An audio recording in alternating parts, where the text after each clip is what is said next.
ஒரு கை வேர்க்கடலை. இது வந்து பச்சை வேர்க்கடலைங்க. இது வந்து ஒரு 8 காஞ்ச மிளகா, இந்த நீட்டு மிளகான்னு சொல்லுவாங்களே, நம்ம ஊர் காஞ்ச மிளகா இருக்குங்களா, அது அந்த ரெகுலர் காஞ்ச மிளகா ஒரு 7-8. அது கூட ஒரு கொத்து கருவேப்பிலை,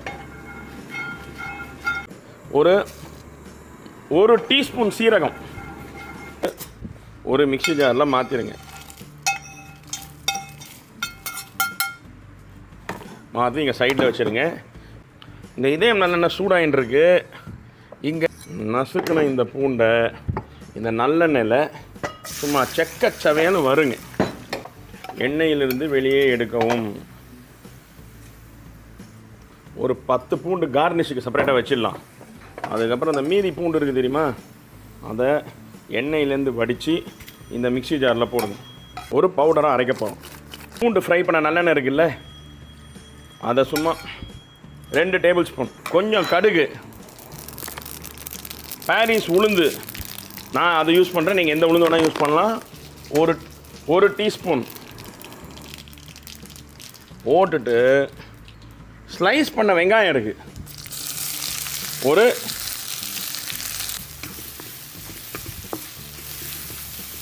இந்த வெங்காயம் வதங்கும் போதே கொஞ்சம் கருவேப்பிலை, கொஞ்சம் மஞ்சள் தூள், இந்த சாதத்துக்கு மசாலாவுக்கு தேவையான உப்பு,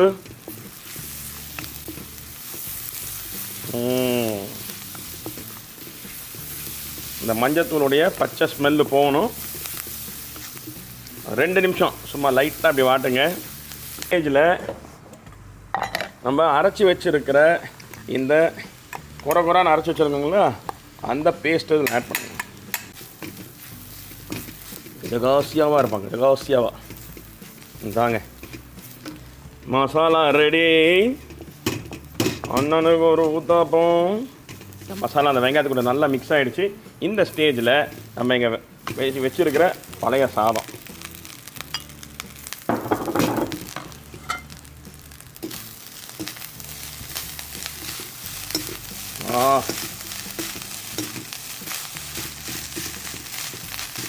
பேச்சுலர்ஸ் எல்லாம் இந்த பவுடரை வந்து நீங்கள் பண்ணி ஃப்ரிட்ஜில் வச்சுட்டிங்கன்னா, செஞ்சு ஃப்ரிட்ஜில் வச்சுட்டிங்கன்னா ஒரு வாரம் இந்த பேஸ்ட் ஒன்றுமே ஆகாது.